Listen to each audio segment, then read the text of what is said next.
Have you ever walked into a room, made eye contact with an incredibly attractive woman, and immediately felt an invisible, heavy wall rise up between you? You didn't say a word. She didn't say a word. But somehow, her silence felt loud. It felt like a challenge. It felt like she was standing on top of an invisible pedestal, looking down at you, waiting for you to trip over your own feet just to prove she is out of your league. Most men look at this invisible shield and call it confidence. They see her cold stare, her dismissive posture, and they think they are dealing with a high-value woman who knows her worth. But today, I am going to pull back the curtain on this illusion.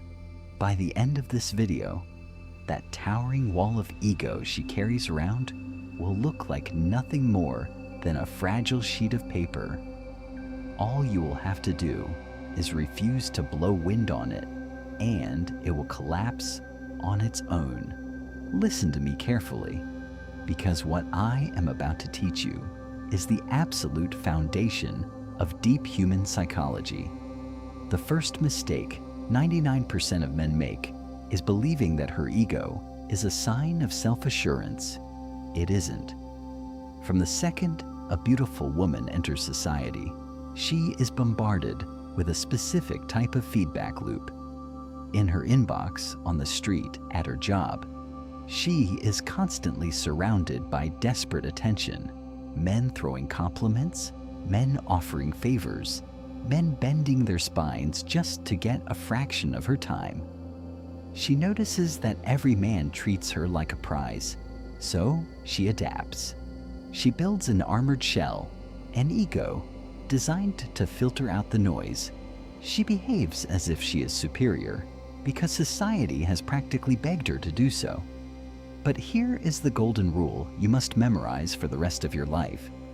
An overinflated ego is never a sign of high self-esteem.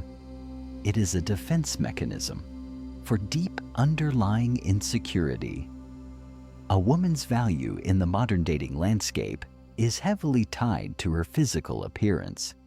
Deep down, she knows that 70% of the attention she receives is surface level. She knows that if she wakes up tomorrow without her youth or her styling, the crowd of men chasing her will vanish. Because of this, she is constantly on edge. She worries about her outfit. She takes a dozen photos before she feels secure enough to show the world. She lives in a constant state of maintaining an image. So when she projects a cold, arrogant attitude, she isn't telling you she is better than you. She is desperately trying to convince herself that she is safe. Her ego is a performative act, and the moment you realize she is just playing a role, you stop being a member of her audience. You stop watching the play. Let's talk about how you actually break this illusion down step by step. There are 4 specific behaviors that a woman's ego will use to test your stability. Once you recognize these 4 blocks, you will realize they are incredibly easy to bypass. You will see them not as threats, but as simple, predictable patterns. The first behavior is the jab. This is a direct, sudden attack on your status, your look, or your appearance. It is an unprovoked test. She might look at your shoes, make a subtle face, and say, "Those are interesting." Or she might look at your expression and ask, "Do you always look this serious?" Why does she do this? Because a single sudden jab tells her everything she needs to know about your emotional foundation in less than 3 seconds. It is a shortcut for her. Most guys immediately panic. They either try to defend themselves, explaining why they chose that specific outfit, or they get defensive, angry, and try to insult her back. Both of these reactions are instant, massive losses. If you defend yourself, you're asking her for permission and approval. If you get angry, you prove that she holds the remote control to your emotional state. You show her that you are easily shaken. To destroy the jab, you must agree with it and amplify it until the entire concept becomes an absolute joke. If she says, "You look incredibly serious," you don't smile. You look her in the eye, remain completely calm, and say, "Serious? I haven't smiled since 2018. It's a medical miracle." If she says, "Your outfit is a bit unusual," you say, "Unusual? This is actually vintage. I stole it from a mannequin on my way here. I think it suits me." By taking her weapon and making it completely absurd, you communicate that her opinion has zero weight over your self-worth. You prove that you are completely unshakable. The second behavior is the pedestal. This is when she actively places herself above the social interaction. She says things like, "I usually don't talk to people when I'm out," or "Most guys are incredibly boring to talk to." She is laying down an invisible challenge, waiting to see if you will start performing tricks and trying harder to impress her. The moment you try to prove you are not like other guys, you have stepped onto her playing field. You have accepted that she is the judge, and you are the desperate competitor. To destroy the pedestal, you simply ignore the status play entirely. Treat her statement like she just told you a random, boring fact about the weather. If she says, "Most guys are incredibly boring," you say, "Sounds like a quiet evening," and immediately change the subject to something you actually find interesting. Do not address her statement. Do not try to be the exciting exception.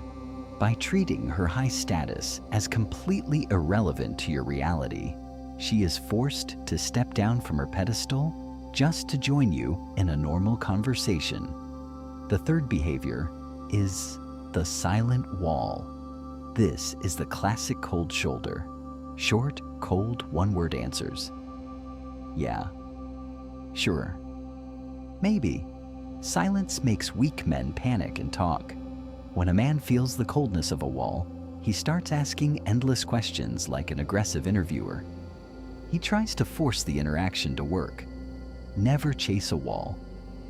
If she gives you a one-word answer, match her calm energy. But pivot. Do not ask another question to fill the silence. Instead, make a cold observation or share a brief, compelling thought about your surroundings. If she says "yeah" to a question, look away, take a slow sip of your drink, and say, "This place has a strange energy tonight. It feels like everyone is waiting for something to happen." You're showing her that your ability to enjoy the present moment does not rely on her participation. When she realizes she cannot control the room with her silence, her wall cracks on its own. The fourth and final behavior is the mirage. This is the trick question designed to pull you into a trap. She asks, "Do you use that line on every girl you meet?" Or, "What are you actually trying to get out of this?" If you answer these questions directly, you lose. If you say, "No, you're the first," you look like a liar. If you say yes, you look like a player. You must step outside the frame of the question entirely. If she asks, "Do you talk to everyone like this?" you say, "We've only been speaking for 90 seconds. You're planning far too ahead." If she asks, "What do you want from me?" you reply, "I don't even know if I enjoy your conversation yet. Let's figure that out first." You are reminding her that you are also evaluating her.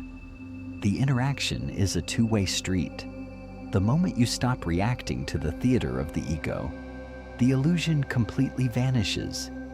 You are no longer reacting to a performance. You are finally speaking to a real person. This was the quiet path. Keep your focus, protect your peace, and I will see you in the next video.